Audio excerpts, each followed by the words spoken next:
स्वावलंबी थे। हम बाहर से कुछ भी नहीं मंगाते थे, हर चीज हम देते थे। हमारे मसाले, खेती के उत्पाद, रेशम और अलग तरह की कलाकृति, हमारे शिक्षक बाहर जाते थे, उनको देने के बाद हमारे पास कुछ रहता ही नहीं था। तो हम क्या लेते थे? तो वो हमें सोना देते थे। इसलिए दुनिया का सारा सोना इकट्ठा होकर भारत में आ जाता था। इसलिए भारत सोने की चिड़िया थी।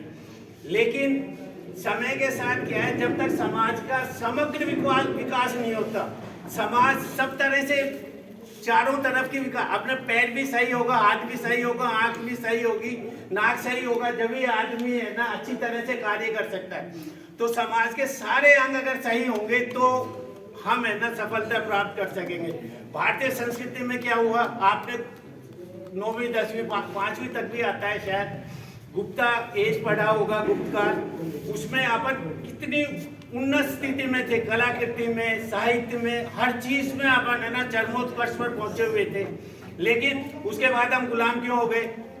कुछ ना कुछ हमारी कमियां रही, हमने अपनी सुरक्षा पे ध्यान नहीं दिया।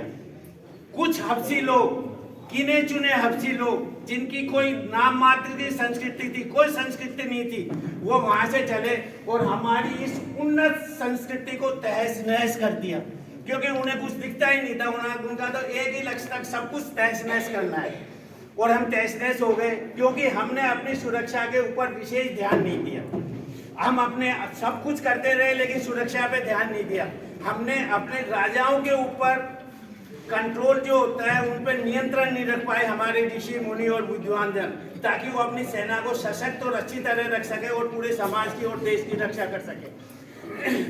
कुछ सैनिक है ना आए और सिंध के ऊपर मोहम्मद बिन कासिम के उसमें आक्रमण किया और सारा का सारा पूरे सिंध को बर्बाद कर दिया। राजा धाई की आप सबको पता है।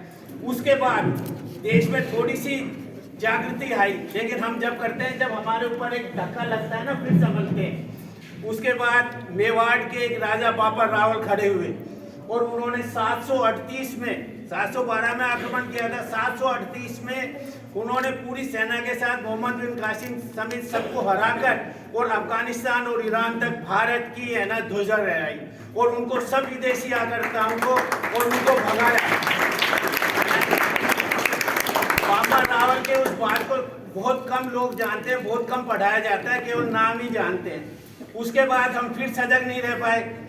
उसके बाद 1000 में अफगानिस्तान पूरा हिंदू था, पूरा अफगानिस्तान 350 साल तक अफगानिस्तान के हिंदू मुसलमानों से लड़ते रहे। लेकिन आखिर जब कोई सहायता नहीं मिलेगी, दूसरी हेल्प नहीं मिलेगी, तो वो उनको हारना पड़ा। और मोहम्मद गजनवी के समय ही राजा अजय सिंह थे, उस समय वो हारे और उसने मोहम्मद गजनवी ने भारत पे आक्रमण किए। जब उनके मोहम्मद गजनवी के आक्रमण हुए, सोमनाथ के मंदिर को लूटा और सारे मंदिर लूटे उत्तरी भारत